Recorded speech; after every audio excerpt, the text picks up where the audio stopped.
Om Shanti. I hope सभी को आवाज़ आ रही है, क्लियर है। थोड़ा सा आवाज बढ़ा सकते बच्चे भाई, थोड़ा सा। हाँ, माइक वॉइस।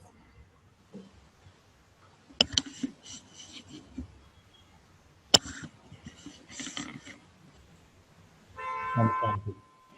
ओम शांति। तो आप सभी बहुत बढ़िया लगन से जो है कोर्स कर रहे हैं आप सभी। आज का बड़ा ही यूनिक सेशन है और ये सेशन है, हमारे मन में जो कई बार प्रश्न आते हैं कि भाई ब्रह्मा कुमारी संस्था का क्या हिस्ट्री है, क्या इतिहास है, ये सारा नॉलेज जो है कहाँ से प्राप्त होता है। तो ये सारे जो प्रश्न हैं उनका उत्तर हमें जो है अभी आज के सत्र में मिलेगा। तो शॉर्ट में अभी हम सेशन लेंगे लगभग 6:15 के आसपास तक, और इसके बाद पश्चात जो है हम मेडिटेशन के द्वारा अनुभूति करने का प्रयास करेंगे। तो जिन्हें हम प्रजापिता ब्रह्मा कहते हैं, ब्रह्मा कुमारी संस्था की शुरुआत कहाँ से होती है, तो मैं आज से आपको लगभग 1936 के भी पहले उस ज़माने में ले जा रहा हूँ जब भारत में ब्रिटिश इंडिया हुआ करती थी। और उन ज़माने में कलकत्ता बताते हैं राजधानी थी। पहले दिल्ली राजधानी नहीं हुआ करती थी जैसे आज वर्तमान में है। उन दिनों राजधानी हुआ करती थी कलकत्ता। लेकिन मैं बात कर रहा हूँ हैदराबाद सिंध की। हैदराबाद दो हैं, एक हैदराबाद साउथ में है और दूसरा हैदराबाद वर्तमान पाकिस्तान में है। तो पहले भारत पाकिस्तान एक थे। तो मैं पाकिस्तान वाले हैदराबाद की बात बता रहा हूँ। और इसकी शुरुआत होती है, जो इस संस्था के फाउंडर फादर कहेंगे।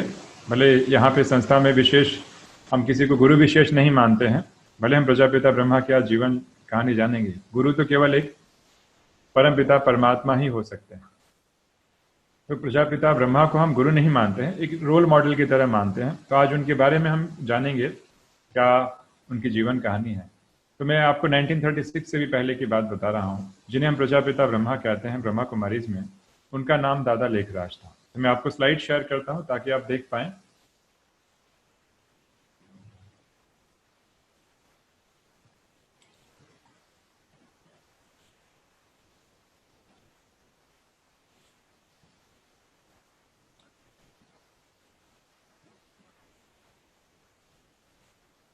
तो सामने आप स्लाइड में देख पा रहे हैं प्रजापिता ब्रह्मा जिन्हें कहा जाता है, लेकिन इनका पहले जो नाम जो था दादा लेखराज था। और इनके जीवन के बारे में थोड़ा संक्षिप्त ये बताना चाहेंगे कि हैदराबाद सिंध से बिलोंग करते हैं और बचपन से ही ये नारायण के भक्त थे। बचपन से ही नारायण की उपासना किया करते थे। इनके पिताजी जो थे स्कूल मास्टर थे, स्कूल में एक मास्टर थे, बच्चों को पढ़ाया करते थे। और बचपन से ही जो है इनकी नारायण भक्ति में काफ़ी आस्था थी। और इनके जीवन का यही ध्येय था कि मुझे प्रभु के दर्शन हो जाए, भगवान के दर्शन जो है मुझे प्राप्त हो जाए।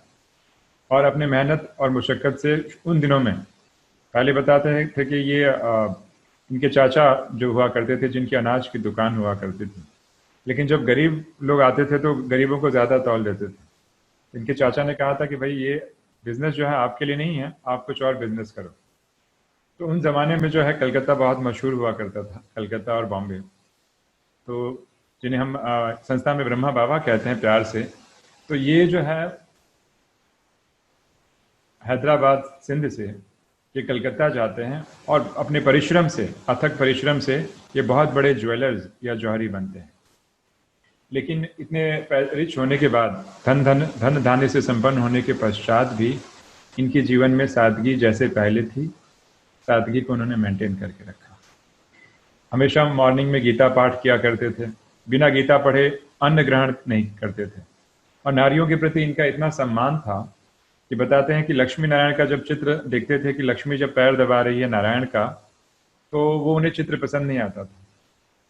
आर्टिस्ट को बुलाते थे, कहते थे कि भाई लक्ष्मी को आप फ्री करो, लक्ष्मी और नारायण साथ साथ होने चाहिए। तो नारियों के प्रति इनकी अथाह श्रद्धा थी, माताओं और बहनों के प्रति। तो और ये सात्विक भोजन, सादा जीवन, उच्च विचार, ये इनके जीवन का आदर्श था। इस प्रकार इनका जीवन चल रहा था। तो अब मैं आपको बात बता रहा हूँ 1930s की मैं बात बता रहा हूँ, जब लगभग ये 54 साल के आसपास पहुँचे थे। वानप्रस्थ के ऑलमोस्ट करीब थे। तो उन्होंने क्या किया कि इनका उस जमाने में इनके जीवन में परिवर्तन आना चालू हुआ। बताते थे कि इनके एक चाचा थे, मूलचंद, जो जिस चाचा की मैं बात कर रहा था, जैसे ही उनका देहांत होता है तो इनके जीवन में बड़ा परिवर्तन आता है, संसार के प्रति इनका वैराग्य भी आ जाता है। लेकिन अभी भी उनके जीवन में आश रहती है कि मुझे भगवान के दर्शन करने हैं। और अपने जीवन में बताते हैं, एक नहीं, दो नहीं, लेकिन लगभग 12 गुरु उन्होंने अपने पूरे जीवन काल में किए, ताकि मुझे कैसे भी करके प्रभु प्राप्ति हो जाए, भगवान के दर्शन हो जाए। ये इनकी जीवन की अभिलाषा थी। और ये सब चीजें चल ही रही थी कि अचानक में उनके जीवन में एक बड़ी विचित्र सी घटना घटी। बताते थे कि हैदराबाद सिंध में अपने गुरु का प्रवचन रखा गया था, सत्संग रखा गया था। उन जमाने में उन्होंने अपने गुरु के लिए काफी व्यवस्थाएं की थी, गुरु के प्रति अथाह श्रद्धा थी। प्रवचन चल रहा है और प्रवचन के दरमियान ही अचानक में उठ खड़े हुए, और उठ खड़े होने के बाद बताते हैं कमरे में जाते हैं। मैं स्लाइड्स में दिखा रहा हूँ आपको, आगे की स्लाइड भी आप देख सके। स्लाइड में थोड़ा, स्लाइड के बाद मैं उस कहानी पे आता हूँ। सामने आप देख रहे हैं कि उस जमाने में जितने भी राजा महाराजा थे, उदयपुर के महाराज, नेपाल के महाराज, इनके साथ इनके बहुत अच्छे संबंध थे। और राजाएं इनके चरित्र, इनके कैरेक्टर से, इनके आचरण से बड़े ही प्रभावित थे। ये तब के जमाने की बात है, ब्रिटिश इंडिया की मैं बात बता रहा हूँ, 1936 से भी पहले की बात बता रहा हूँ। तब बताते हैं कि इनके जीवन में अचानक एक बहुत बड़ा परिवर्तन आया। और परिवर्तन ये आया जो मैं बता रहा था कि उनके गुरु का प्रवचन चल रहा है और अचानक में ये उस सत्संग से उठकर खड़े हो गए और चल दिए। और जैसे ही जाते हैं, कमरे में बैठते हैं, तो इनकी धर्म पत्नी रहती है और इनकी बहू जो रहती है, तो बहू को लगता है कि शायद लगता है दादा की जो है, उन्हें लोग दादा कहते थे, दादा की तबीयत खराब है या तो क्या हुआ अचानक में, या कोई चीज़ की आवश्यकता पड़ी। तो इनकी बहू भी जो पीछे पीछे आती है, और जैसे ही वे कमरे में बैठते हैं, कमरे का पूरा वातावरण चेंज हो जाता है। जैसे ही वो कमरे में बैठते हैं, कमरे का वातावरण एकदम शांत। इनकी जो बहू है बिल्कुल वो अशरीरी अवस्था को प्राप्त हो जाती है, और इस सृष्टि और इनके मुख से शब्द निकलते हैं। इस सृष्टि रूपी रंगमंच पर सबसे पहली बार परमपिता परमात्मा की प्रवेशता इनके तन में होती है। इनके मुख से शब्द निकलते हैं, निजानंद स्वरूपम शिवोहम शिवोहम, ज्ञान स्वरूपम शिवोहम शिवोहम, प्रकाश स्वरूपम शिवोहम शिवोहम। और इनकी बहू जो है स्तब्ध रह जाती है कि अरे ये दादा का ये मैंने विचित्र रूप पहली बार देखा। कुछ देर के बाद बिल्कुल माहौल पहले जैसा हो जाता है। बहू इनके पास आती है, बोलती दादा क्या था ये। तो ब्रह्मा, जिन्हें हम ब्रह्मा बाबा कहते हैं, उन्हें स्पष्ट नहीं था कि क्या था। उन्होंने कहा कि कोई लाइट थी, कोई माइट थी, कोई शक्ति थी, और मुझे एक बहुत सुंदर दुनिया का साक्षात्कार हुआ, दर्शन हुआ। एक बहुत ही सुंदर, जैसे स्लाइड में आप देख रहे हैं, एक स्वर्णिम दुनिया का मैंने साक्षात्कार किया। उस शक्ति ने जैसे मुझसे कहा हो कि मैं तुम्हारे द्वारा नई दुनिया की रचना कराऊंगा। भला मैं एक सिंपल सा आदमी, साधारण सा आदमी, ऐसे कैसे कर सकता हूँ। तो इस प्रकार क्या हुआ कि ये साक्षात्कार आरंभ हुए। तो उनको समझ में नहीं आ रहा था कि चल क्या रहा है मेरे जीवन में। मैंने पूरा जीवन व्यतीत किया, अब मैं वानप्रस्थ के बहुत नजदीक हूँ, और अचानक में परिवर्तन। तो ब्रह्मा बाबा बताते हैं वहां से बनारस गए, क्योंकि बनारस जो आप जानते हैं पहले से ही जो है प्राचीन नगरी मानी जाती है, आध्यात्मिकता का एक चरम शिखर माना जाता है। तो ब्रह्मा बाबा बनारस गए। बनारस ऐसे बगीचा था, इनके मित्र की एक हवेली थी, वहाँ बैठे थे और शाम का समय था। जैसे ही बगीचे में बैठते हैं, फिर से इस बार उन्हें साक्षात्कार होता है, और इस बार साक्षात्कार होता है पुरानी दुनिया के महाविनाश का। सामने आप चित्र देख रहे हैं स्लाइड में। इस बार जैसे पुरानी दुनिया का कैसे महाविनाश हो रहा है। उन दिनों में बताते हैं कि जापान ने अब तक बॉम्ब ड्रॉप नहीं किया था। आपको मालूम होगा कि अमेरिका ने जापान के ऊपर जब बॉम्ब ड्रॉप किया था 1945, मैं बात कर रहा हूँ 1930s की बात कर रहा हूँ, 34-35 की बात कर रहा हूँ। तो उन्हें महाविनाश का साक्षात्कार होता है। जब महाविनाश का साक्षात्कार होता है तो वो डर जाते हैं कि हे प्रभु, बस कीजिए, मुझे अपने मोहिनी रूप का दर्शन दीजिए। ये विष्णु के उपासक थे, वैष्णव थे, तो इनको लग रहा था कि साक्षात्कार कौन करा रहा है, साक्षात श्री विष्णु करा रहे हैं। तो इस प्रकार जब जैसे ही उनको साक्षात्कार हुआ, इनके जीवन में वैराग्य आ गया। इनके जीवन में वैराग्य आ जाता है। जीवन के प्रति एकदम उदासीनता आ जाती है। और कलकत्ते में इनका पार्टनरशिप में बिजनेस रहता है, तो अपने पार्टनर के पास जाते हैं, कहते हैं कि ये हीरे मोती मुझे पत्थर दिखाई दे रहे हैं, अब मुझे बिजनेस में कोई रुचि नहीं है, और वो बिजनेस जो है तुम्हें जो रखना है आप रख सकते हो, आपको जो मुझे देना है दे सकते हो। वहां से बिजनेस समेट लेते हैं, ये भी नहीं देखते हैं कि पार्टनर कितना दे रहा है क्या है, वाइंड अप कर लेते हैं। जैसे ही ये बिजनेस समेटने वाले रहते हैं तो इतने में बताते हैं कि तार आती है कि भाई इनके चाचा जो है मूलचंद, उनकी तबीयत काफ़ी ख़राब है। वहाँ पे जाते हैं, लेकिन जाने के पहले ही बताते हैं उनका जो है स्वर्गवास हो गया रहता है, शरीर देहांत हो गया रहता है। तो उन्हें उनका भी साक्षात्कार होता है कि आत्मा कैसे शरीर छोड़ती है, भ्रुकुटी से निकलती है, अंगूठे तक जाती है और चली जाती है। तो इनके जीवन में पूरा वैराग्य, चल क्या रहा है। ऐसे बहुत सारे साक्षात्कार हुए। एक साक्षात्कार मुंबई में भी हुआ। आप बबुलनाथ मंदिर जानते हैं, बबुलनाथ के सामने एक बिल्डिंग है जिसका नाम है सदगुरु सदन। वहां पे बताते हैं कि वहां पे भी सेम गुरु एक आए हैं, और उनके मन में उसी प्रकार की उत्कंठा, और कमरे में जैसे ही जाते हैं विष्णु चतुर्भुज का साक्षात्कार होता है। तो साक्षात्कार की सीरीज चालू हो गई, और बड़े आश्चर्य में पड़ गए कि आखिर ये चल क्या रहा है। मेरे जीवन में कभी मुझे पहले ऐसी अनुभूतियां नहीं हुई, ये क्या चल रहा है। लेकिन जब गुरु के पास जाते हैं तो मालूम पड़ता है गुरु को इसका कुछ भी ज्ञान नहीं है। तो उन्हें स्पष्ट हो गया कि कोई आध्यात्मिक शक्ति ये कार्य करा रही है। तो हैदराबाद सिंध में जाते हैं, और जैसे ही सिंध में जाते हैं तो वहाँ पे सत्संग चालू होता है, और लोग ओम की ध्वनि लगाते हैं, और सभी के सभी लोग कहाँ चले जाते हैं, ट्रांस में। पहले 7 डेज कोर्स नहीं होता था, जो भी आता था सीधे उसे कृष्ण का साक्षात्कार कराया जाता था, विजन। तो लोगों को तुरंत यकीन हो जाता था कि कौन करा रहा है। तो सिंध में धूम मच गई कि भाई जो दादाजी के यहाँ पे जाता है सत्संग में, उसको भगवान कृष्ण के दर्शन होते हैं, निराकार के दर्शन होते हैं। पूरी सिंध में धूम मच गई। ऐसे करते करते करते 500-600 लोग आने लगे। संख्या बताते हैं एक समय 1000 तक संख्या पहुंच गई थी। तो इस प्रकार ये शुरू हुआ। और शुरू में लोग क्या करते थे, एक साथ बैठते थे, ओम की ध्वनि लगाते थे, अब लोग ट्रांस में चले जाते थे। तो इसलिए इस संस्था का नाम था ओम मंडली। तो शुरू में इसका नाम ओम पड़ा। इस प्रकार जो है इसका नाम जो है शुरू हुआ। तो स्लाइड मैं आपको शेयर भी कर सकता हूँ, स्लाइड पे दिखाया भी गया है। तो ये सामने आपको मैं स्लाइड शेयर कर देता हूँ, सामने आप देख रहे हैं। इस प्रकार यह हैदराबाद सिंध में संस्था जो है शुरू हुई।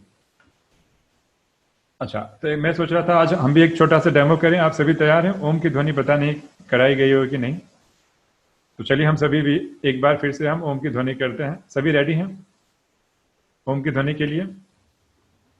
जी जी, नहीं कराई है। जी, तो आप मैं थोड़ा सा पहले इंस्ट्रक्शन दे देता हूँ कैसे हमें करना है, कैसे करना है इंस्ट्रक्शन दे देता हूँ। हाँ, वहाँ पे तो उस जमाने में अलग तरीके से होती थी, लेकिन हम थोड़ा सा एक बार ओम की ध्वनि अलग तरीके से करेंगे। पहले मैं एक डेमो देता हूँ, आप ध्यान से सुनेंगे, उसके पश्चात हम करेंगे। तो हम 5 बार ओम की ध्वनि जो है करने वाले हैं, और लास्ट में जब 5वीं बार जब ओम ध्वनि खत्म होगी तो एकदम हम साइलेंस में रहेंगे 1 मिनट के लिए।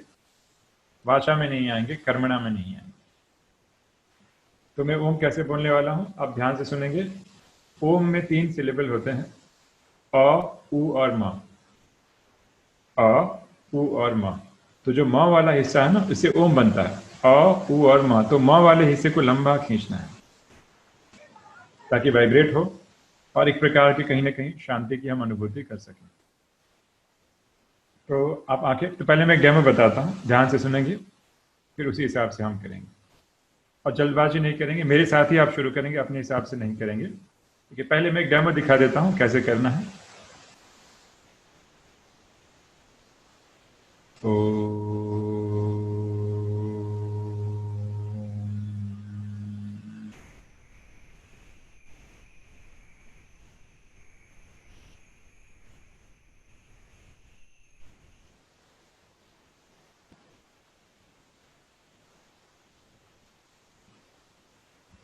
तो माँ को लंबा खींचना है, और कैसे जब घंटी बजती है तो लास्ट में उसकी ध्वनि एकदम स्लो पड़ जाती है, तो माँ को लास्ट में वैसे ही स्लो कर देना है।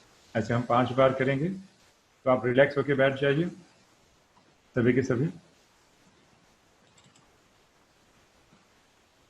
आंखें भले बंद और कुछ देर अपना ध्यान श्वासों पर फोकस करें। कुछ देर के लिए एकदम रिलैक्स होके आंखें बंद हैं और अपना ध्यान श्वासों पर फोकस करें।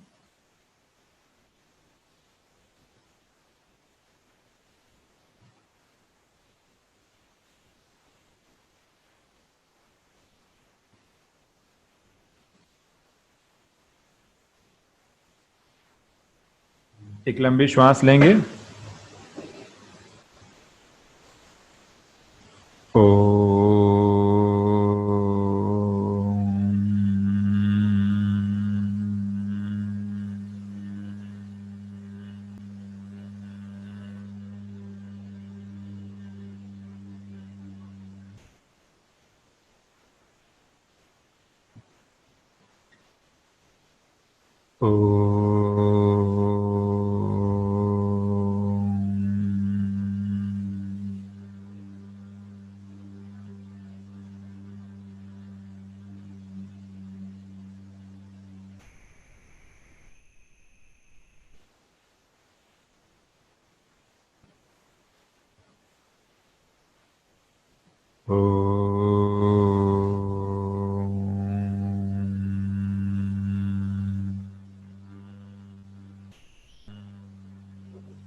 आंखें बंद रहेंगी आपकी। आंखें एकदम धीरे धीरे खोलेंगे और लगभग 1 मिनट तक उसी अवस्था में रहेंगे, जरा भी हिलेंगे डुलेंगे नहीं। उस शांति को एंजॉय करेंगे।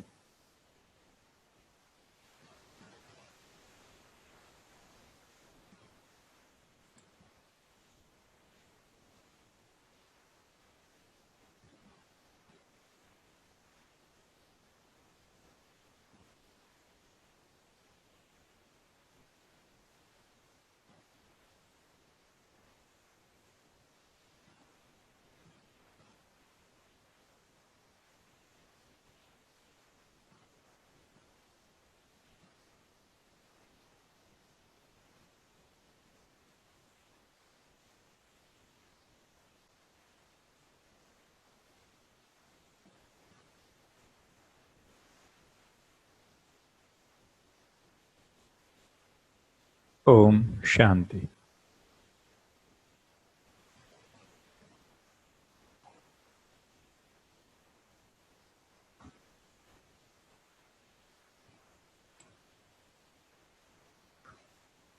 तो जब लोग ओम की ध्वनि लगाते थे, एक ट्रांस में चले जाते थे, सतयुग नई दुनिया का साक्षात्कार भी करते थे। उस प्रकार का वहाँ का माहौल हो गया। फिर बाबा ने क्या किया कि ब्रह्मा बाबा के पास जो भी प्रॉपर्टी थी, जो भी संपत्ति कमाई थी, उन्होंने सारी की सारी संपत्ति, चल और अचल संपत्ति, सब कुछ माताओं और बहनों के नाम पे ट्रस्ट बनाया और सब कुछ अपना समर्पित कर दिया। 1937 की बात है, अक्टूबर का महीना था, दिवाली का। तो उन्होंने सब कुछ अपना जो है समर्पित कर दिया कि अभी जो माताएं बहनें मुझे खिलाएंगे मैं वही खाऊंगा। कोई आदमी कितना भी बड़ा चैरिटी करेगा, कुछ भी करेगा, तो अपने पास तो कुछ रखेगा। उन्होंने कुछ भी नहीं रखा, सब कुछ समर्पित कर दिया। तो ये बात मैं आपको बता रहा हूँ 37 के आसपास की। तो इस प्रकार एक छोटा सा ट्रस्ट बना, लेकिन बाबा ने एक नियम रखा। बाबा ने नियम क्या रखा? बाबा ने नियम रखा कि जो भी यहाँ पे सत्संग में आएंगे तो उन्हें खान पान की धारणा करनी पड़ेगी, क्योंकि उस ज़माने में जो सिंधी होते थे, नॉन वेज, शराब, मदिरा सब कुछ चलता था, वेस्टर्न कल्चर का काफ़ी इम्पैक्ट था। तो बाबा ने कहा नहीं, शुद्ध शाकाहारी भोजन और ब्रह्मचर्य की धारणा अति आवश्यक है। भले हस्बैंड वाइफ साथ में रहे, पवित्रता पे संयम की बात आई, तब इस संस्था को काफ़ी विरोध का सामना करना पड़ा, क्योंकि मानव इतिहास में आज तक कभी किसी ने ऐसे डर नहीं किया है। या तो लोगों ने कौन सा रास्ता बताया? जंगल का, सब कुछ छोड़ के जंगल में चले जाओ और पवित्र रहो। या लोगों ने क्या बताया? घर गृहस्थ में रहो, जो करना है करो। लेकिन किसी ने ये तीसरा रास्ता नहीं बताया कि husband and wife they can stay together like a good companion, एक दूसरे के प्रति असीम रिस्पेक्ट की भावना से भी रह सकते हैं और पवित्रता की धारणा भी कर सकते हैं। असंभव नहीं है। तो बाबा ने जब ये नियम रखे तो संस्था का शुरू के दिनों में काफ़ी विरोध का सामना करना पड़ा, काफ़ी विरोध का सामना करना पड़ा। और ये करीबन 1-1.5 साल तक ये विरोध का भी फेज आया। तो बाबा ने कहा नहीं ये, और तब जाके स्पष्ट सारी बातें धीरे धीरे स्पष्ट हुई आगे जाके कि किस प्रकार लोग सत्संग में आते थे, साक्षात्कार ही होते थे, साक्षात्कार। लोग के जीवन में परिवर्तन होने लगे। सभी लोग आश्चर्यचकित हो गए, भाई सत्संग में क्या होता है? आमतौर पे लोग सत्संग में जाते हैं, कहानियां सुनते हैं, अपने घरों पे चले आते हैं। यहाँ जाने के बाद व्यक्ति की लाइफ चेंज हो जाती है, गुस्सा शांत, हमारी कड़ी से कड़ी आदतें एकदम चेंज। तो लोगों के माइंड पे बहुत भयंकर इम्पैक्ट आया कि भाई ये कोई दादा लेखराज की बस की बात नहीं, ब्रह्मा बाबा की बस की बात नहीं, कोई एक आध्यात्मिक शक्ति है जो सारा कार्य करा रही है, क्योंकि साक्षात्कार कभी मनुष्य नहीं करा सकता। तो ब्रह्मा कुमारीज में साक्षात्कार बड़ी कॉमन बात मानी जाती है, बहुत ही कॉमन है। हो सकता है शायद आप भी साधना करते हो तो आपको भी कभी साक्षात्कार प्राप्त हो, लेकिन साक्षात्कार से कोई मनुष्य के जीवन में परिवर्तन नहीं आ जाता। भले हमारा थोड़ा निश्चय हो सकता है, बढ़ सकता है, लेकिन परिवर्तन तो केवल किससे आता है? ज्ञान और योग से।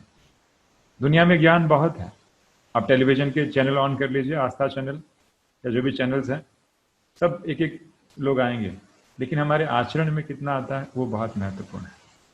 हम भगवान को मानते हैं ये बड़ी बात नहीं है, लेकिन भगवान की कितना मानते हैं वो ज्यादा महत्वपूर्ण है। तो प्रैक्टिकल एस्पेक्ट संस्था में जो है ज़्यादा इस पर फोकस किया जाता है। तो मैं बात बता रहा था, ब्रह्मा बाबा की बात बता रहा था।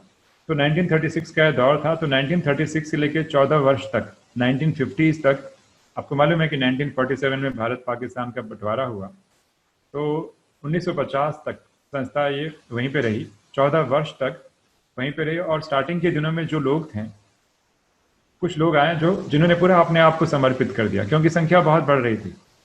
और तो क्या हुआ, विश्व सेवा के लिए कुछ माताएं और जो बहनें जो स्टार्टिंग में थी, उन्होंने पूरा अपना जीवन ही समर्पित कर दिया। अब वो जो माताएं और बहनें शुरू के दिनों में थी, अभी उनकी एज कितनी होती होगी? 1990s और 100 के भी ऊपर क्रॉस हो गई है। उन्हें संस्था में दादियां कहा जाता है। मैं दादियों के फोटोज भी मैं आपको दिखाऊंगा। तो इस समाज सेवा के लिए उन्होंने पूरा अपना जीवन ही समर्पित कर दिया। और ब्रह्मा बाबा ने क्या किया? 1936 से लेकर 1950, कितने वर्ष हो गए? 14 ईयर्स, 14 वर्ष तक इनको तपस्या करवाई। केवल तपस्या, ज्ञान, योग, बाहर भी कहीं नहीं जाना है। कभी कभी जो समुद्र के किनारे जो जाते थे, संस्था पहले हैदराबाद में थी, जब थोड़ा विरोध भी हुआ, हैदराबाद से जो है कराची में शिफ्ट हुई, और कराची मुंबई जैसा ही शहर है समुद्र के किनारे। लेकिन बाबा ने कुछ बंगलोज लिए और वहाँ पे ये जो है एकांत में तपस्या किया करते थे। 14 वर्ष तक इन्होंने तपस्या किया और प्रैक्टिकलिटी पे ज़्यादा फोकस किया गया कि दूसरों को ज्ञान देने के पहले वो सारी बातें तुम्हारे आचरण में होनी चाहिए। दूसरों को अगर मैं कहता हूँ क्रोध नहीं करना चाहिए, मेडिटेशन से क्रोध शांत हो जाता है, और भले मैं ब्रह्मा कुमारीज में हूँ और मेरे से आप अनजाने में मुझे क्रोध करता हुआ देखते हैं, इसका मतलब वो चीज़ मेरे आचरण में अभी तक नहीं आई है। तो बाबा ने दादियों के जीवन में परिवर्तन आया। 14 वर्ष की तपस्या करने के पश्चात फिर ये संस्था जो है वहाँ से स्थानांतरित हुई और कहाँ शिफ्ट हुई? राजस्थान, माउंट आबू। तो मैं स्लाइड दिखा रहा हूँ आपको।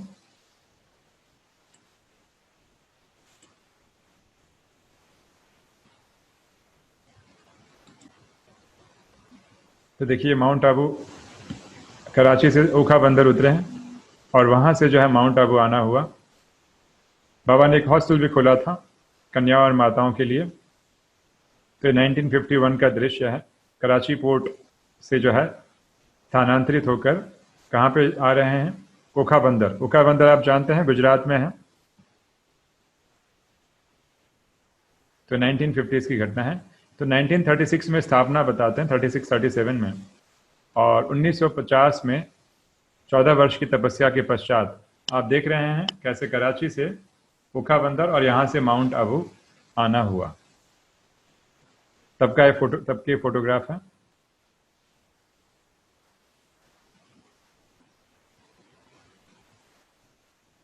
फाइन, आगे बढ़ते हैं। तो क्योंकि संस्था जो है माउंट आबू में स्थानांतरित हुई, इसलिए आप पाते हैं कि ब्रह्मा कुमारी इसका जो हेडक्वार्टर जो है क्या है? माउंट आबू है। बाद में इसका नाम चेंज हुआ। बाद में ओम मंडली से जो है नाम क्या बदला? प्रजापिता ब्रह्मा कुमारी ईश्वरीय विश्वविद्यालय। तो संस्था जब माउंट आबू में शिफ्ट होने के पश्चात, वैसे इंडिया में आ गया तो कोई संस्था के पास सोर्स ऑफ इनकम तो है नहीं। कईयों के मन में प्रश्न रहता है कि ब्रह्मा कुमारी इसका सोर्स ऑफ इनकम क्या है, या पैसे कैसे आते हैं, कैसे इतनी बड़ी संस्था चलती है। मैं सारी बातें आपको स्पष्ट करूंगा, आप पूछ भी सकते हैं। तो जब संस्था यहाँ पे माउंट आबू में स्थानांतरित होती है तो सारा धन संपत्ति खत्म हो जाता है, क्योंकि सोर्स ऑफ इनकम तो कुछ है नहीं। और बाहर से संस्था कभी किसी से कुछ लेती नहीं थी, अन लेती है। शुरू के दिनों की मैं बात बता रहा हूँ। तब क्या हुआ कि शिव बाबा ने, तो शिव बाबा क्या करते थे? प्रजापिता ब्रह्मा के तन में आते थे, ज्ञान सुनाते थे और चले जाते थे। तो लोग क्या करते थे? उस ज्ञान को रिकॉर्ड कर लेते थे। उसी ज्ञान को मुरली कहा जाता है। और बाबा ने स्पष्ट किया कि ये ब्रह्मा की आत्मा आज से 5000 वर्ष पहले देव रूप में थी, अभी अंतिम जन्म में प्रजापिता ब्रह्मा के रूप में। तब ब्रह्मा बाबा को काफी देर के बाद स्पष्ट हुआ, इस प्रकार परमात्मा शिव ये नई दुनिया की स्थापना का कार्य करा रहे हैं। तो ये 14 वर्ष की तपस्या का दृश्य रहा।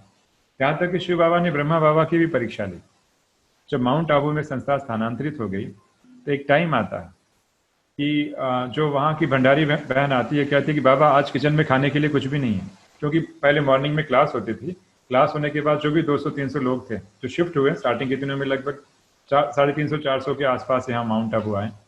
माउंट आबू में एक तो पहले बहुत ठंडी, वातावरण बिल्कुल अलग, और फाइनेंशियल कंडीशन कुछ भी नहीं। सोचिए आपके साथ इतने सारे लोग, कैसे आप सस्टेन करेंगे? हमारे घर में आज कोरोना होता है तो हम सोचते, हमें टेंशन होने लगती है कि क्या होगा अगले सैलरी का, या किस प्रकार हमारी व्यवस्थाएं चलेगी अगर कुछ महीने रहा। और कल्पना कीजिए कि आप एक नए कंट्री में हैं, धन संपत्ति सब समाप्त हो चुकी है, और आपके साथ करीबन 350 लोग हैं। आप रेंट में रह रहे हैं, वहां ब्रिज कोठी में आप रेंट पे रह रहे हैं, और बाहर से किसी से कुछ धन संपत्ति लेनी नहीं है। तो शिव बाबा ने ब्रह्मा बाबा की भी परीक्षा ली। तो सभी लोग पहाड़ी पे जाते थे, मेडिटेशन करते थे और चले आते थे क्लास के बाद। और जो है मॉर्निंग जो है लंच, मॉर्निंग में जो है ब्रेकफास्ट का टाइम होता था। तो इतने में एक बहन आती है, बहन कहती बाबा आज भंडारे में कुछ भी नहीं है। तो लोग पहाड़ी पे गए, उनके लिए क्या बनाया जाए? ब्रह्मा बाबा के चेहरे पे चिंता की एक रेखा भी नहीं। बच्चे ये यज्ञ मैं नहीं चला रहा हूँ, इसकी स्थापना मैंने नहीं की, इसकी स्थापना किसने की है? परमपिता परमात्मा ने। वो जाने मैं ये यज्ञ नहीं चला रहा हूँ, एकदम निश्चिंत। अब बताते हैं कुछ ही देर के बाद अचानक में एक मनी ऑर्डर आता है जिसमें करीबन 500 या 700 रुपये रहते हैं। उन जमाने में 700 रुपये भी बहुत बड़ी बात मानी जाती है। और तुरंत सबके लिए क्या होता है? भोजन बनाया जाता है। तो शिव बाबा ने ब्रह्मा की भी परीक्षा ली कि मुझ पर कितना यकीन है। तो इस प्रकार जो है सारी चीजें चलती रही। तो बाबा ने क्या किया, जिन लोगों ने 14 वर्ष जो तपस्या की थी, कोई माउंट आबू से अहमदाबाद गया, कोई दिल्ली गया, और ये जो दादियां थी ये सब जगह भारत के कोने में जाना चालू हुई। इनके पास न टिकट के पैसे थे, कुछ भी नहीं था, एकदम सिंपल, बस वाइट ड्रेस। और दादियां इतनी पढ़ी लिखी भी नहीं थी, सिंध से थी, इतने ज़्यादा एजुकेशन लेवल भी नहीं था। हाँ, सब पैसे वाले घरों की थी, लेकिन उन्होंने सादा जीवन अपना लिया था। तो इनके आने से ही लोगों को एक साक्षात्कार होते थे, बड़ी दिव्य अनुभूतियां होती थी, और लोगों ने सामने से कंट्रीब्यूट करना चालू किया। इस प्रकार ब्रह्मा कुमारी संस्था की जो है शुरुआत जो हुई, और सेंटर पे सेंटर खुलते गए। तो ब्रह्मा कुमारी इसकी इस समय विश्व में लगभग बताते हैं 10,500 से 11,000 के आसपास सेवा केंद्र हैं। 10 के आसपास, 10,000 के आसपास सेवा केंद्र है, और लाखों लोग बताते हैं 11 लाख के आसपास लोग जो है नियमित रूप से इनकी शिक्षाओं का लाभ लेते हैं, चाहे वो मुंबई हो, गुजरात हो या विदेश के कोई भी देश हो। शुरू के वो दिन थे। तो इस प्रकार सारे सेंटर्स पे सेंटर खुलते गए। संस्था के पास कोई सोर्स ऑफ इनकम नहीं है। जो लोग यहाँ पे आते हैं, जिनको लाभ मिलता है, वो अपने हिसाब से जो है उस हिसाब से कंट्रीब्यूट करते हैं। चाहे अभी गोराई का सेंटर हो, चाहे जो भी सेंटर हो, ये लोगों के सहयोग से बना है। यहाँ पे किसी को सैलरी नहीं दी जाती है और ना यहाँ सामने से किसी से मांगा जाता है। लोगों के जीवन में अपने आप परिवर्तन आता है और लोग जो है इस प्रकार से सहयोगी बन जाते हैं। इस प्रकार से इसका जो है ये मॉडल, ब्रह्मा कुमारी संस्था का जो है फाइनेंशियल मॉडल की अगर बात करें, इस प्रकार से सारी चीज़ें जो है होती हैं। खैर, तो मैं जीवन कहानी की बात बता रहा था प्रजापिता ब्रह्मा की।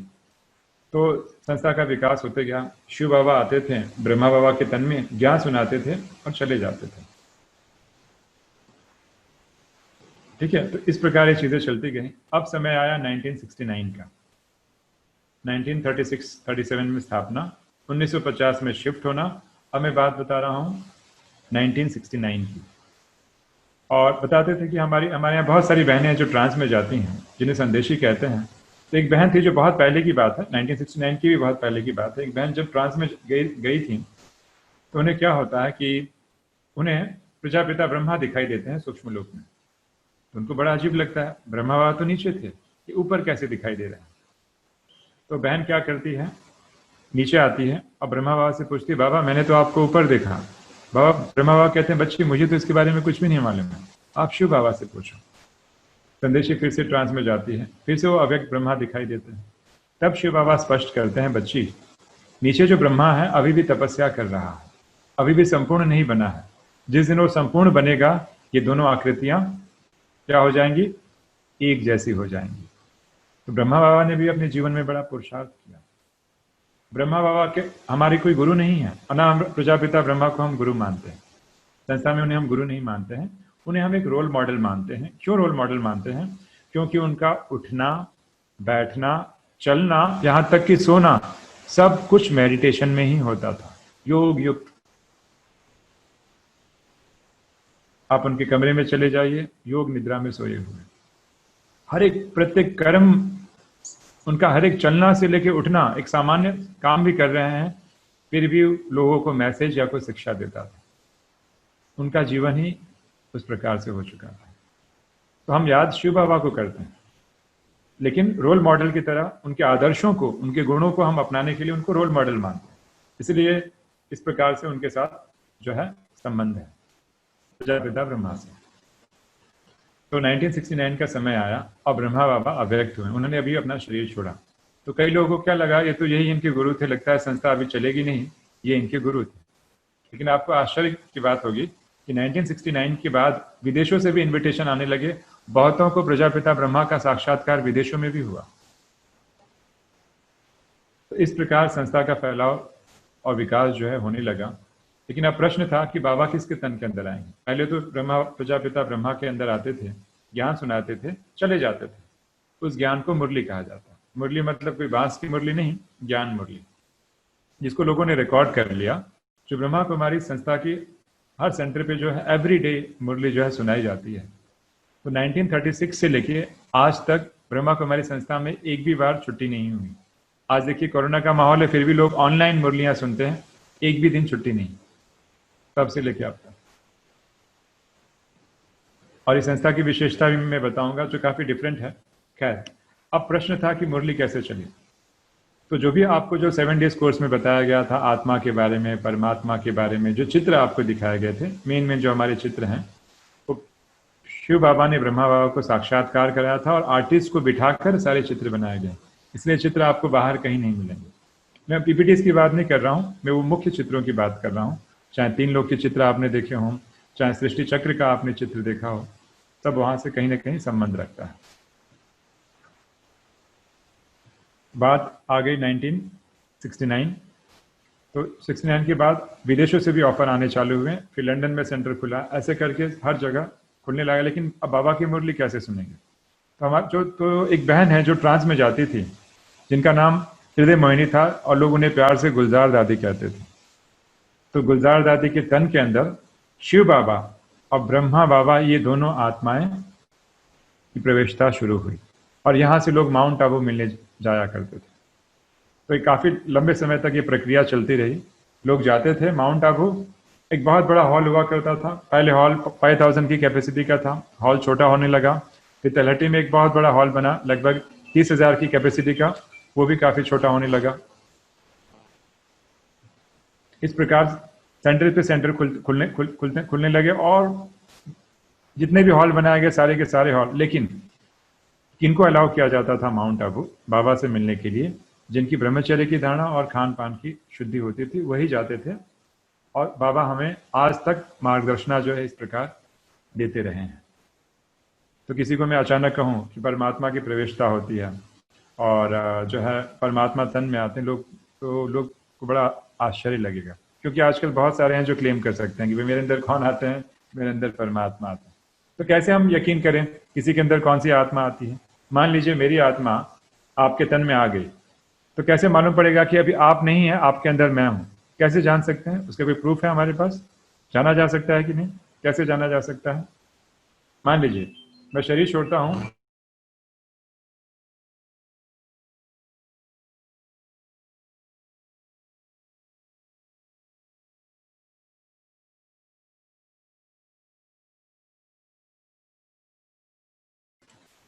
कैसे आप पहचानेंगे आई कि नहीं आई? बहुत आसान तरीका है। आत्मा के अंदर मन, बुद्धि और संस्कार होते हैं। तो अगर मैं आपके तन में प्रवेश करूंगा तो मेरे आदतें भी आपके साथ जाएंगी, और ऐसी इंफॉर्मेशन जो केवल मैं जानता हूं, या और अगर आपसे पूछा जाए केवल मैं जानता हूं, वो मैं बता पाऊंगा। आप समझ रहे हैं? क्योंकि आत्मा जाती है तो आत्मा के साथ मन, बुद्धि और संस्कार भी जाते हैं। तो ये कैसे मालूम पड़े कि परमात्मा की ही प्रवेशता होती है? तो साक्षात्कार कराने की शक्ति एक मनुष्य या किसी गुरु विशेष में नहीं हो सकती। दूसरी बात, प्रजापिता ब्रह्मा के अंदर जो परमात्मा शिव की जब प्रवेशता होती थी, तो मानव सृष्टि के ऐसे ऐसे गूढ़ रहस्य जो आज तक किसी ने कभी स्पष्ट नहीं किया, चक्र की बात, आत्मा भ्रुकुटी में रहती है वो वाली बात, परम धाम की बात, भविष्य में आने वाले परिवर्तन की बात, ये ऐसी बहुत सारी बातें हैं जो आप देखने को नहीं मिलेगी। और आज तक किसी धर्मपिता ने भी इतनी हिम्मत नहीं की कि ये बताया कि लोग गृहस्थ जीवन में रहेंगे लेकिन कमल समान पवित्र जीवन व्यतीत करेंगे। लोगों ने दो ही रास्ता बताया, या जंगल का, इसमें हम पवित्र रह सकते हैं, या घर गृहस्थ में रहो, जो करना है करो। यहाँ पे नहीं, घर गृहस्थ में रह के पवित्र में जीवन बनाना ये बड़ा आसान काम नहीं है, और लाखों हजारों लोग के जीवन में परिवर्तन, वैसे ये अपने आप में एक बहुत बड़ा विषय हो सकता है। तो कैसे मालूम पड़े कि परमात्मा ही ज्ञान दे रहे हैं? क्योंकि ब्रह्मा बाबा की नॉलेज की लिमिटेशंस थी, और जो आत्मा प्रवेश कर रही है वह ऐसे ऐसे रहस्य को खोल रही है जो ब्रह्मा बाबा की कैपेसिटी के बियॉन्ड था। तो हो सकता है ना, कई ऐसे भी कह सकते हैं, हो सकता है ब्रह्मा बाबा ही हों, वही इस इंफॉर्मेशन को बता रहे हैं और खुद क्लेम कर रहे हैं कि मान लीजिए मेरे अंदर परमात्मा की प्रवेशता। हो सकता है, पीपल कैन क्लेम, बट साक्षात्कार और दिव्य अनुभूतियां प्रजापिता ब्रह्मा के बस की बात नहीं है। और जो ज्ञान प्राप्त हुआ, और ऐसे ऐसे रहस्यमय ज्ञान जो लोग हम कल्पना नहीं कर सकते थे, वो उनके ज्ञान के बियॉन्ड था, वो उनकी बुद्धि के दायरे के बियॉन्ड था, और इतने लोगों का जीवन परिवर्तन। तो ऐसे ये अपने आप में एक अलग विषय हो सकता है। खैर, मैं आऊँगा मूल बात पे। तो गुलजार दादी के तन के अंदर दोनों आत्माएं प्रविष्ट करती थीं, प्रजापिता ब्रह्मा और शिव बाबा। वो जो मुरलियाँ चली उसे हम अव्यक्त मुरलियाँ कहते हैं। दो प्रकार की मुरलियाँ होती हैं, जो एक प्रजापिता ब्रह्मा के तन के अंदर जो परमात्मा शिव ने ज्ञान दिया, और दूसरा गुलजार दादी के तन के अंदर ये दोनों आत्माओं ने प्रविष्ट होकर ज्ञान दिया, उसे हम अव्यक्त मुरली कहते हैं। ये दो प्रकार की मुरलियाँ चलती हैं, और आने वाले दिनों में आपको हम उस मुरलियों का भी लाभ दिलाएंगे। वो मुरलियों का हम पढ़ेंगे भी, और आप अंदाजा लगाएंगे कि किस प्रकार का ज्ञान है। तो इस प्रकार शॉर्ट में जो है, ये मैंने संक्षिप्त में प्रजापिता ब्रह्मा कुमारी संस्था का एक जीवन परिचय, ब्रह्मा बाबा का जीवन परिचय दिया, और ब्रह्मा कुमारी संस्था का शॉर्ट में जो है इतिहास बताया। तो मैं पीपीटीज दिखा देता हूँ, स्लाइड। इसके बाद अगर कुछ चीज़ें रहेंगी तो हम उसके विस्तार में भी जाएंगे, समय की सीमा को देखते हुए। सामने आप देख रहे हैं ब्रह्मा बाबा तपस्या कर रहे हैं।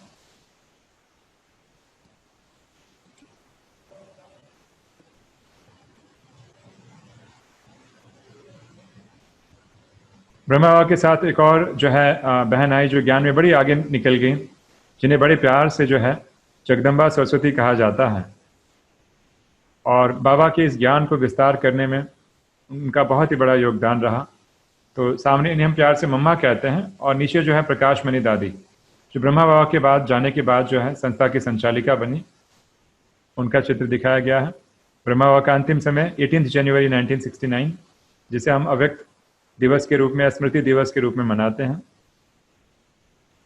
और ये इंटरनेशनल हेडक्वार्टर ब्रह्मा कुमारीज, जिसे हम बड़े प्यार से मधुबन कहते हैं। इसे मधुबन क्यों कहा जाता है? क्योंकि यहाँ मधुरता भी है और वन अर्थात जीवन में वैराग्य भी है। तो मधुरता और वैराग्य का संतुलन। ये हॉल है जहाँ पे बाबा की प्रवेशता होती थी और बच्चे जो है बाबा से मिलने जाते थे। यूनिवर्सल पीस हॉल, पांडव भवन। और प्रकाश मणि दादी के अंतिम दिनों के फोटो। दादी जानकी अभी कुछ ही दिन पहले, कुछ ही महीने पहले उन्होंने शरीर छोड़ा। इनकी आयु लगभग 104 वर्ष की थी। दोनों दादियां अभी भी हैं, रतन मोहिनी दादी, गुलजार दादी। ये वही गुलजार दादी हैं जिनके तन के अंदर शिव बाबा की प्रवेशता होती थी और लोग जो है मिलने के लिए जाते थे, बाबा से मार्गदर्शन लेने के लिए जाते हैं। तो इस प्रकार ये हमारी 3 वरिष्ठ दादियां हैं जिन्होंने शुरू के दिनों में अपना जीवन समर्पित किया था। दादी जानकी के ब्रेन पे रिसर्च भी हुआ है, लोगों ने EEG मशीन के द्वारा टेस्टिंग भी की है और बताते हैं कि हमारा ब्रेन अलग अलग टाइप के वेव्स प्रोड्यूस करता है और उसमें से एक वेव होता है जिसे कहते हैं डेल्टा वेव। डेल्टा वेव तब निकलता है जब आदमी बहुत गहरी नींद में सोया हो। और दादी जी जागृत अवस्था में लोगों से वार्तालाप करती हैं, फिर भी इनका ब्रेन डेल्टा वेव प्रोड्यूस करता है। इसीलिए कुछ यूनिवर्सिटीज ने इन्हें घोषित किया था, द मोस्ट स्टेबल माइंड का खिताब भी दिया था। शुरू के दिनों की बात है। तो मेडिटेशन के द्वारा हम हर प्रकार की सिद्धियां प्राप्त कर सकते हैं। तो ब्रह्मा कुमारी इसका ज्ञान जो है, सारा का सारा ज्ञान उन मुरलियों में है, जिसका हम आने वाले दिनों में उस मुरलियों का भी हम श्रवण करेंगे, उसका लाभ लेंगे।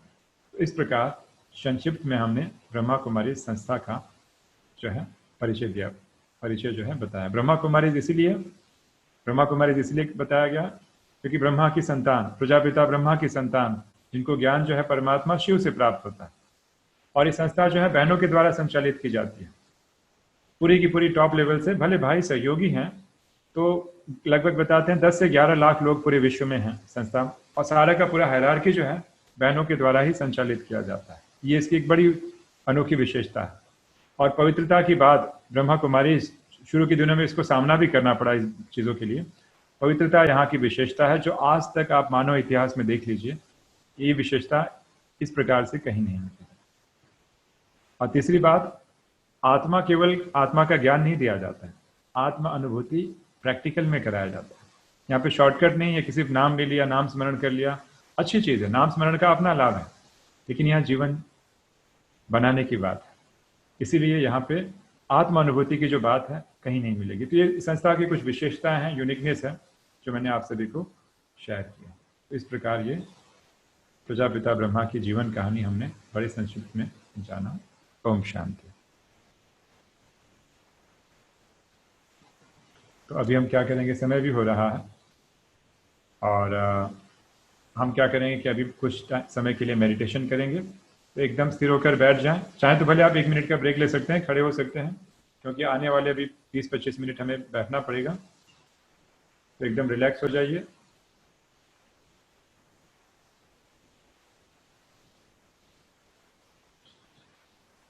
अभी हम मेडिटेशन की अनुभूति करेंगे। हम शांति।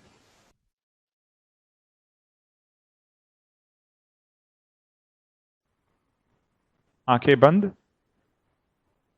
बॉडी एकदम रिलैक्स।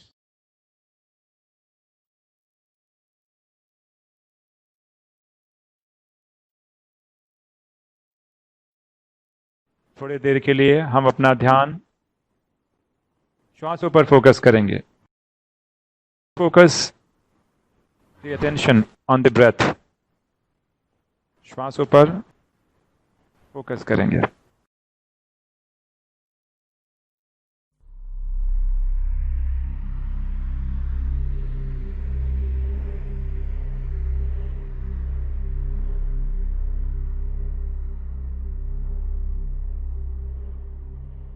मस्तक के बीच में मैं चमकता हुआ सितारा हूं, क्योंकि श्वासों को कौन देख रहा है? श्वासों पर कौन फोकस कर रहा है? मैं चेतना, चमकता हुआ सितारा।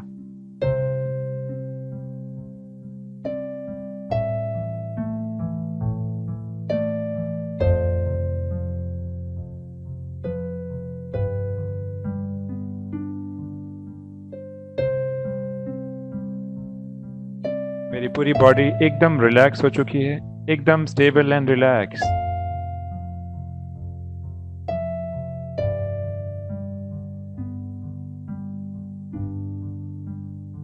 क्योंकि मैं आत्मा, चमकता हुआ सितारा, और यह शरीर मेरे नियंत्रण में है।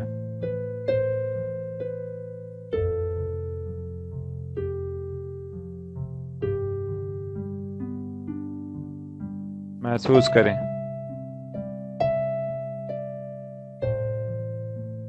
मेरे दोनों हाथ एकदम रिलैक्स्ड हैं। मेरा ध्यान हाथों की तरफ, और हाथ एकदम रिलैक्स।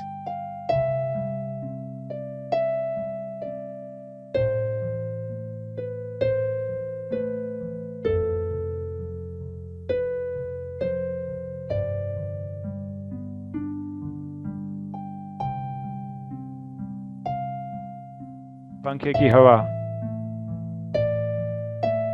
स्पर्श कर रही है हाथों को, मैं फील कर रही हूं। या ठंडक हाथों को स्पर्श कर रही है, ऐसा मुझे फील हो रहा है।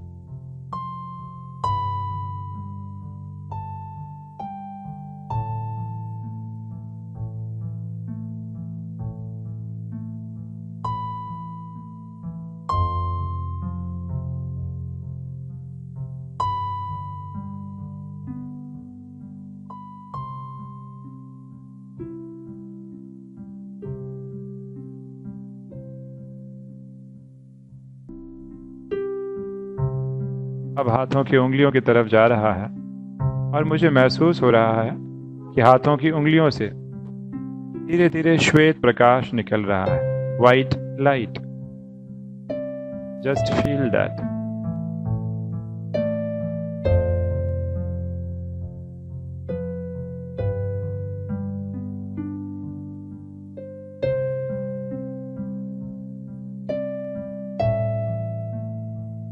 और जैसे जैसे प्रकाश निकल रहा है, हाथों की उंगलियां एकदम सुन्न होती जा रही हैं, चेतना विहीन होती जा रही हैं, ऐसा मुझे आभास हो रहा है।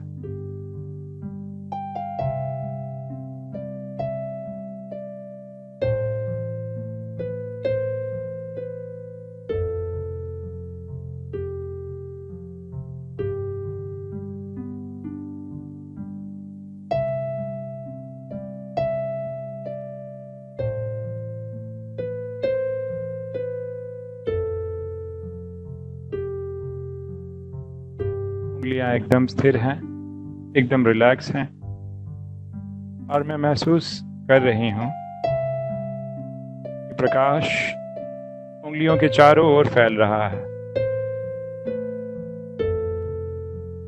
जैसे उंगलियां प्रकाशित हो गई हों।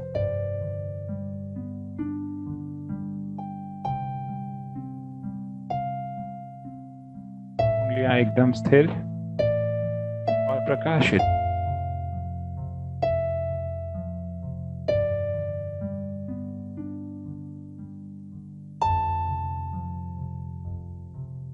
हाथों में उंगलियां होते भी, हाथों में स्थूल उंगलियां होते भी, उंगलियों के ना होने का आभास हो रहा है, क्योंकि मैंने चेतना को समेट लिया है।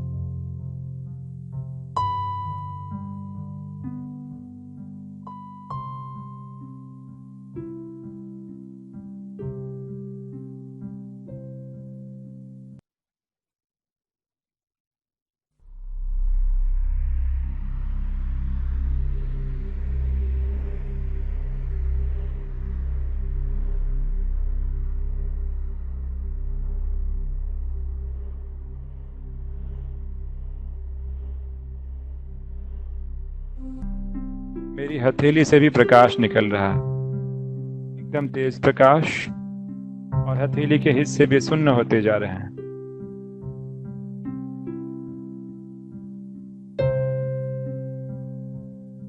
महसूस करें।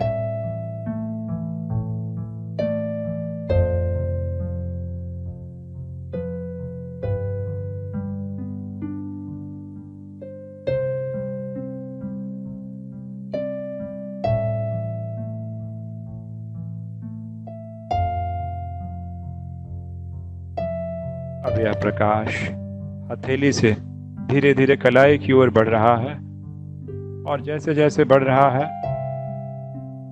वे स्थान सुन्न होते जा रहे हैं, चेतना विहीन होते जा रहे हैं। ये भान मुझे चेतना का आभास कराता है, इसलिए प्रकाश, तेज प्रकाश, श्वेत प्रकाश सबको रिलैक्स कर रहा है और देह भान निकालते जा रहा है। पूरा ध्यान हाथों पर है। किसी भी प्रकार की आवाज मुझे और गहराई में ले जाएगी, डिस्टर्ब नहीं करेगी।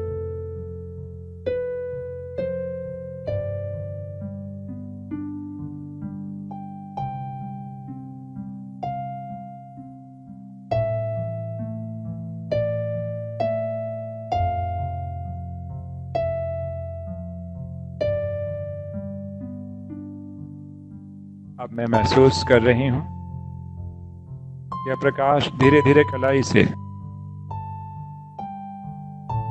हाथ के ऊपरी हिस्सों में फैल रहा है।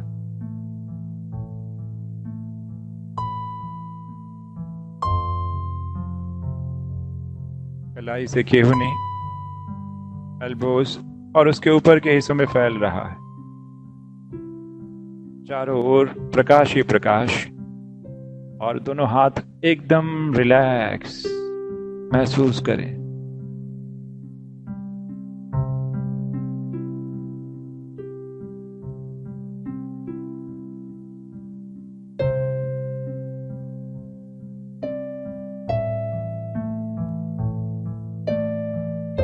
ऐसा आभास हो रहा है जैसे दोनों हाथ प्रकाश से प्रज्वलित हो चुके हैं, एकदम लाइट।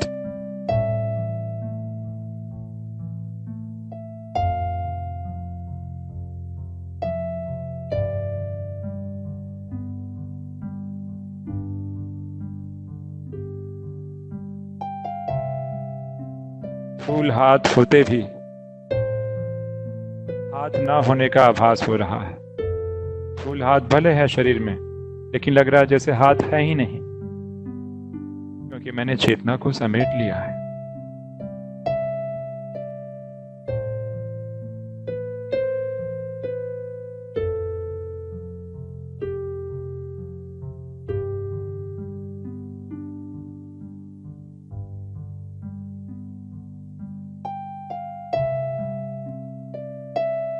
मस्तक के बीच में मैं चमकता हुआ प्रकाश पुंज आत्मा हूं।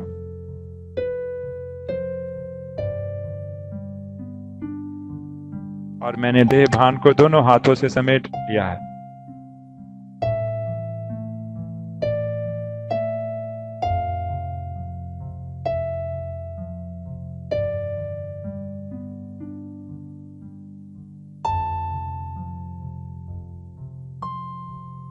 अब मेरा ध्यान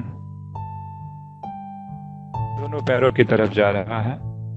पैर एकदम रिलैक्स, पैरों की उंगलियां भी एकदम रिलैक्स, जरा भी गति नहीं, एकदम स्थिर।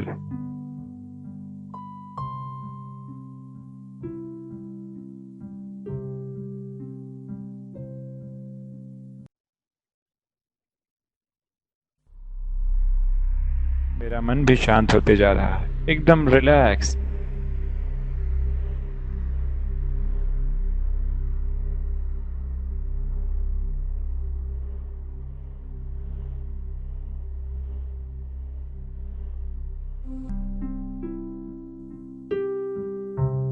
पैरों की उंगलियों से मुझे महसूस हो रहा है, आभास हो रहा है पैरों की उंगलियों से धीरे धीरे श्वेत प्रकाश निकल रहा है। महसूस करें।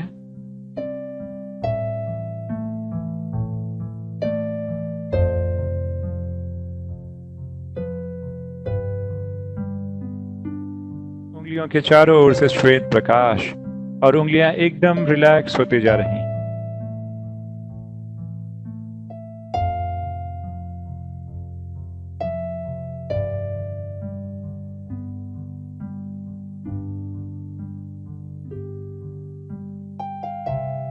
महसूस करें। ये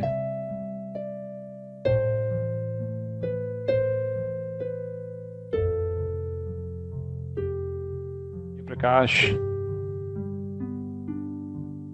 हल्कापन का महसूस करा रहा है। पैरों में उंगलियां होते भी उंगलियां ना होने का आभास हो रहा है। महसूस करें। पैरों में स्थूल उंगलियां होते भी उनके ना होने का आभास हो रहा है।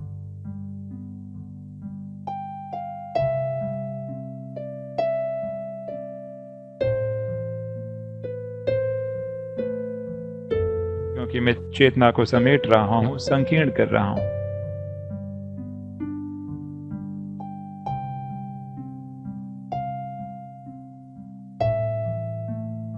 पैरों के तलवों से भी प्रकाश महसूस करें। बहुत तीव्र श्वेत प्रकाश पैरों के तलवों से भी निकल रहा है और एकदम मुझे हल्कापन महसूस हो रहा है, लाइटनेस।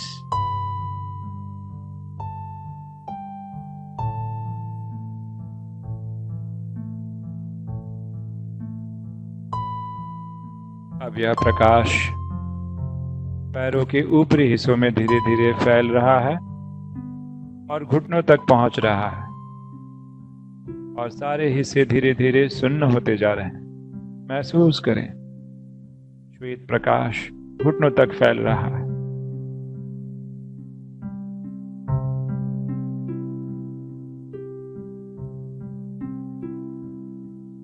शरीर में किसी प्रकार की भी, पैरों या घुटनों में किसी प्रकार की पीड़ा भी जो है वह भी समाप्त होती जा रही है, क्योंकि वह तो देह भान के कारण है। इसलिए किसी प्रकार का दर्द नहीं, एकदम रिलैक्स्ड, हल्के और लाइट।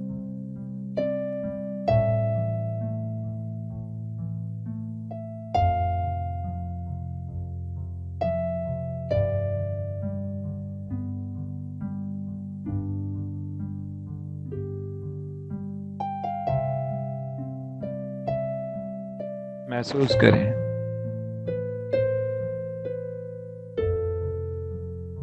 उंगलियों से लेकर घुटने तक का हिस्सा जैसे है ही नहीं। उंगलियों से लेकर घुटने तक का हिस्सा स्थूल पैर भले हैं, लेकिन उनके ना होने का मुझे आभास हो रहा है, क्योंकि मैंने चेतना को वहां से समेट लिया है।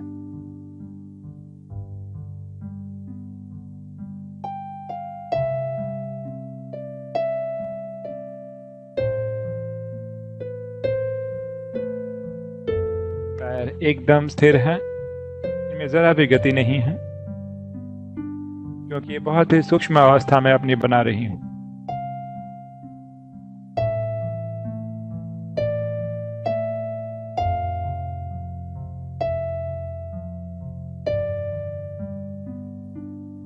अब यह प्रकाश घुटनों से पैर के ऊपरी हिस्सों में फैल रहा है, एकदम श्वेत, और वो सारे हिस्से सुन्न पड़ते जा रहे हैं, एकदम हल्के होते जा रहे हैं। ठीक वैसे ही जैसे चेतना शरीर को छोड़ती है, वैसे हल्कापन मुझे महसूस हो रहा है। पैर एकदम लाइट।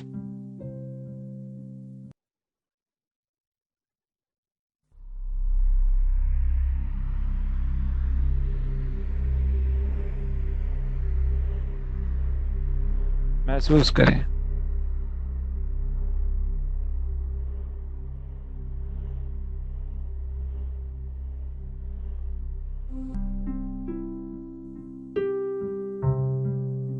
फूल पैर होते भी, उंगली से लेके पूरे पैरों तक फूल पैर होते भी पैर ना होने का आभास हो रहा है। महसूस करें।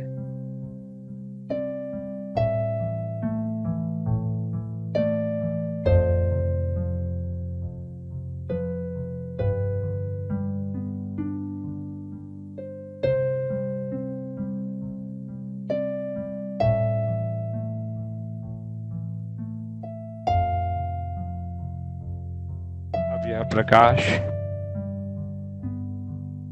कमर के हिस्सों को प्रकाशित कर रहा है। कमर के इर्द गिर्द के सारे हिस्से जो हैं एकदम रिलैक्स, तनाव रहित, एकदम हल्के होते जा रहे हैं। और जहां जहां तनाव हो वहां वहां प्रकाश को फैलाए, जहां जहां दर्द हो वहां प्रकाश को फैलाए। दर्द से राहत मिलेगी, क्योंकि दर्द देह भान के कारण है।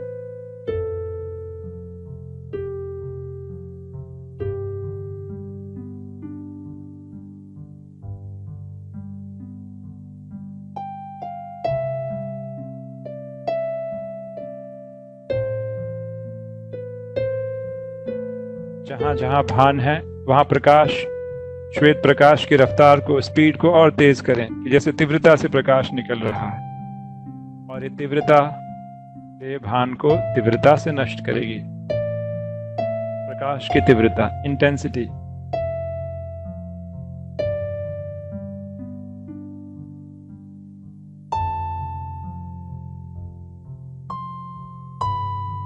अब ये प्रकाश रीढ़ की हड्डियों को प्रकाशित करते हुए शरीर के ऊपरी हिस्सों में फैल रहा है।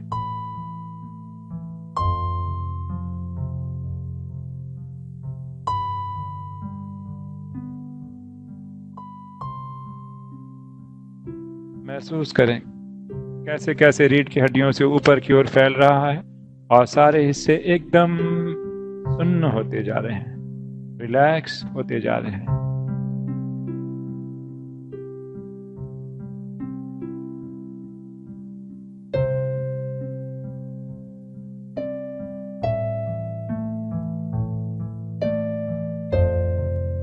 अब यह प्रकाश कंधों से निकल रहा है। शोल्डर्स एकदम रिलैक्स। मेरा अस्तित्व कंधों में नहीं है, तो मैंने कंधे पे तनाव क्यों है? मेरे कंधे पर तनाव किस प्रकार का है? कंधे एकदम रिलैक्स, लूज।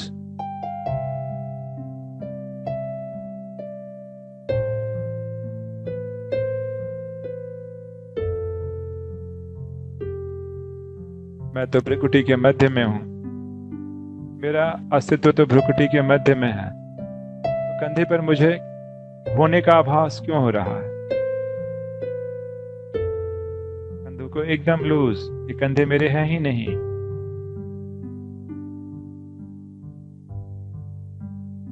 क्योंकि कंधे पर होने का आभास होना बेभान है।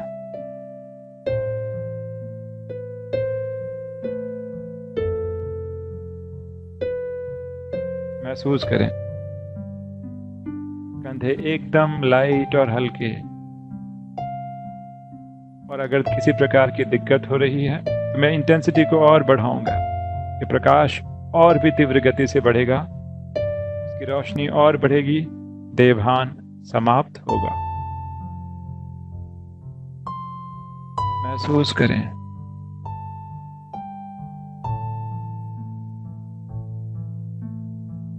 कंधों में किसी प्रकार का दर्द नहीं।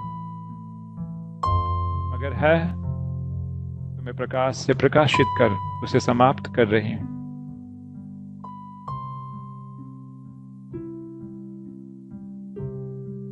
और मैं कंधा नहीं हूं।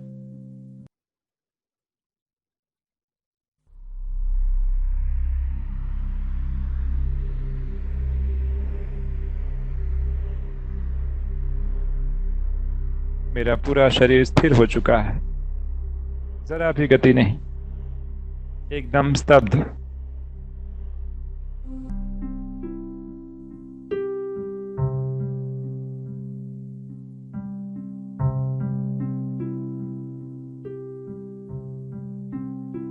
अब यह प्रकाश गले से होते हुए गले को रिलैक्स करते हुए चेहरे की ओर बढ़ रहा है और चेहरे से प्रकाश की किरणें निकल रही हैं, एकदम श्वेत प्रकाश की किरणें मेरे चेहरे को एकदम रिलैक्स कर रही हैं।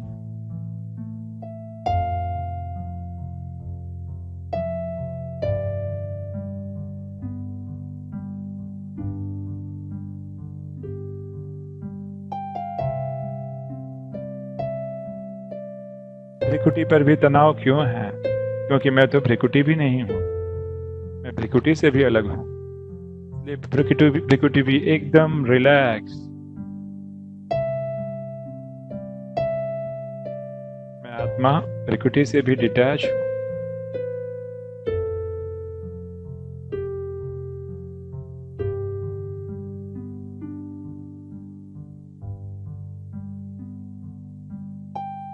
मेरा मन एकदम शांत हो चुका है।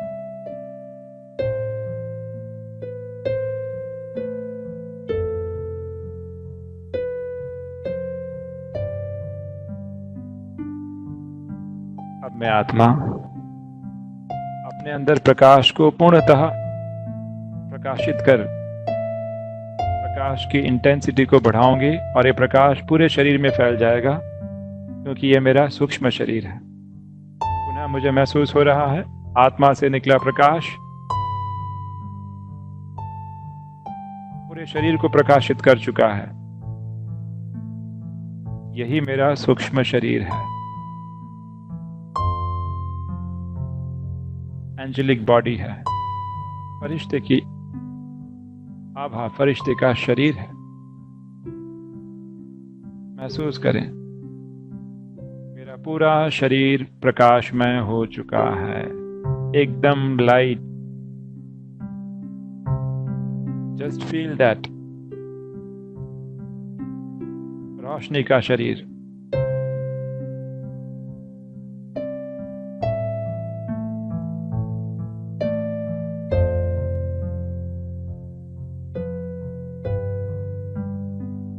पंखे की हवा भी इस शरीर से पास हो रही है, रोशनी भी पास हो रही है।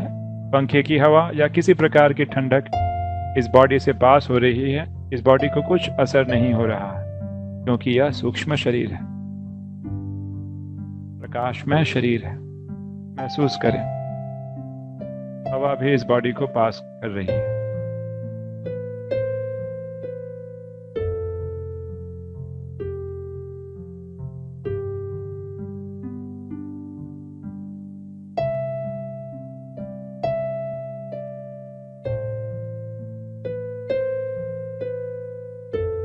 और यही मेरा प्रकाशमान फरिश्ता स्वरूप है। मैं फरिश्ता इसके मस्तक के मध्य में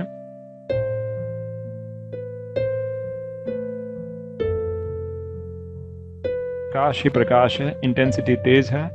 अब मैं फरिश्ता एकदम धीरे धीरे शरीर के बाहर निकलता हूँ। स्थूल शरीर यहीं पे रह जाता है और मैं शरीर के बाहर निकल कुछ ऊंचाई पर स्थित हो जाता हूँ। As if I am floating in the air. Just feel that. जैसे कि मैं आत्मा इस शरीर को छोड़ रही हूँ। Just feel that.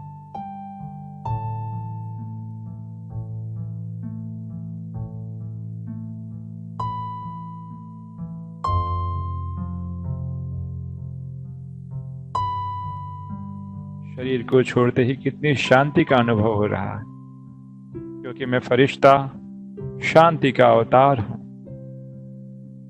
और स्थूल शरीर का प्रभाव मेरे पर जरा भी नहीं।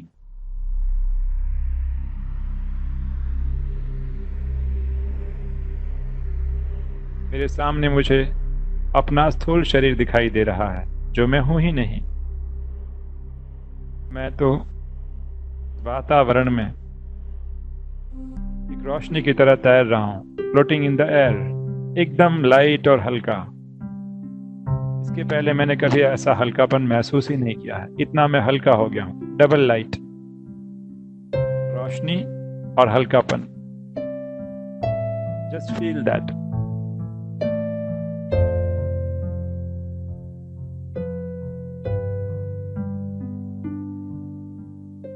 पूरा शरीर एकदम स्थिर, पूरा शरीर एकदम स्थिर है और मैं वातावरण में फ्लोट हो रहा हूं।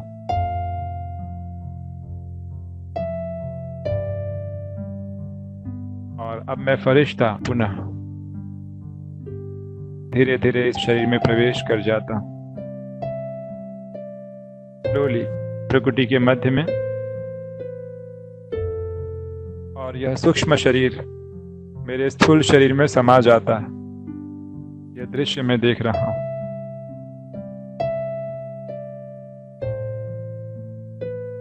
कितना तृप्ति और शांति का अनुभव हो रहा, एकदम रिलैक्स्ड। शांति और तृप्ति की अवस्था का अनुभव करें।